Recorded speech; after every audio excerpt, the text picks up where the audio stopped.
na ningependa kusema ya kwamba tumekasirishwa sana na matamshi ya kiongozi wa kitaifa kama CS Roko, akiwa katika redio ya kitaifa akitukana viongozi ambao wamechaguliwa na wananchi wa Kenya. Wakati anasema pale Ngongoti kwa Kimbere ni ndege ambaye anahusishwa na ujinga mwingi sana, na anatamka hata majina ya MCS wenzetu akisema huyo ni mpumbavu, ni mjinga. Kiongozi wa hadhi yake ni kiongozi ambaye anafaa kuleta Wakenya pamoja, sio kutawanya viongozi, kutukana viongozi, na hiyo inaonekana yeye ni mtu ambaye kweli hana heshima kwa viongozi wengine. Kwa heshima zote ambazo tunamheshimu na tunampa, tungependa aende kwa redio ya kitaifa alipokuwa, ama redio nyingine, ama TV ya kitaifa, aombe msamaha kwa MCS wote wa Kenya, kwa sababu unapotukana mmoja umetukana MCS wote wa Kenya. Na ameenda akatukana bunge la Embu lote. Anasema hakuna kiongozi anaweza kutoka katika county assembly yoyote aweze kuwa MP ama aweze kuwa kiongozi mwingine wa aina nyingine. Hayo ni matusi makubwa zaidi. Na ningependa kusema ya kwamba asipofanya hivyo basi inamaanisha ya kwamba hatupo na yeye.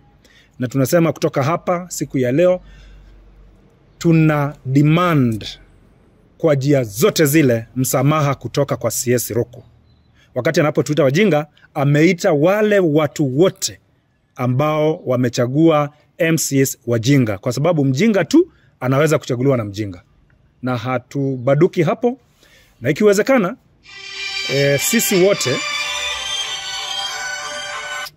ikiwezekana na itawezekana sisi wote ambao ni wabunge wa bunge la Embu tutateremka pale Mbeere North, tutasimama na MCS wenzetu, kwa sababu hicho kiti cha Mbeere North, kama matusi yanatoka kwa sababu ya kiti cha Mbeere North, ninataka kuhakikisha kwamba hicho kiti kitaenda na MCA mmoja wetu ambao anatukana.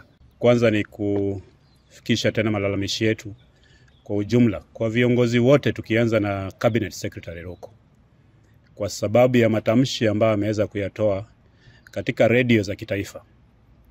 Vile vile kuna viongozi wengine wawili wametukosea heshima kwa sababu ya kusema kwamba MCAs ambaye mmoja ni Newton Kariuki na Duncan Boy, wamesema kwamba MCA ambaye ameperform katika bunge la Embu County kwa miaka mitatu, kwa mara tatu wamechaguliwa mara tatu, unasema rating yao baada ya miaka 15 ni below 30%.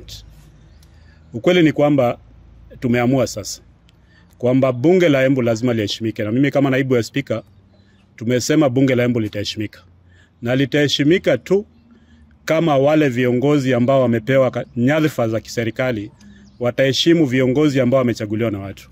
Ukweli ni kwamba ukisema wabunge wa Embu County ni wajinga, umetukana bunge la Embu County. Tumesema tutatetea bunge la Embu County, mimi nikiwa kiongozi wao.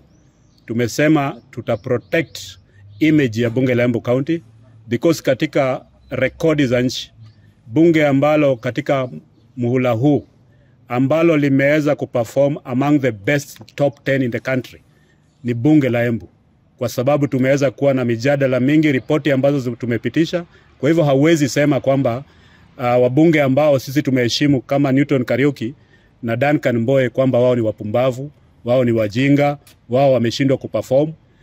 Tunataka tuwaambie ukweli ni kwamba tumesema this time round it is MCA for MCA. Tumeamua kama wabunge tutaenda huko, kama ni pesa ya serikali inasumbua waziri Roko, tunataka hiyo pesa iendelee kumsumbua. Na tuambie waziri kwamba wewe ni waziri wa nchi mzima, wewe sio waziri wa Mbeere North. Na sisi kama wabunge, kwa sababu umetutukana, tutakuja hiyo Mbeere North, tutakampenia viongozi wote wawili hawa bila kutaka kujua. Ule ambaye Mungu atamjalia ndiye atakuwa mbunge wa Mbeere North. Lakini tunahakikishia Wakenya kwa jumla kwamba the next MP for Mbeere North atakuwa ni MCA ambaye ametoka katika bunge hili.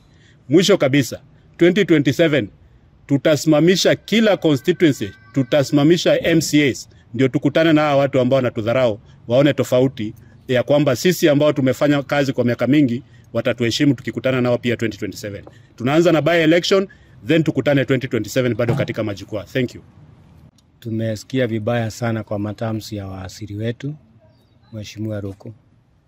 Na Roko sijui anataka kuiga mfano gani, kwa sababu hata kiongozi wa kaunti hii ambaye tunamheshimu sana, Her Excellency the Governor, hajawahi hata siku moja kuongea matamshi ambaye anaweza kudharau MCA.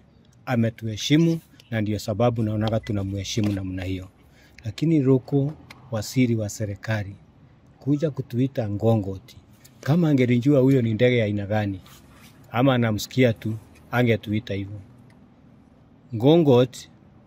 Ngongoti ni ndege ambaye haikuagi na akili, kwa sababu ngongoti inatafutaga makao yake ya kukaa katika miti na inaendaga kwa miti kuchimba shimo pale ndani ili iweze kupata nyumba pale ndani.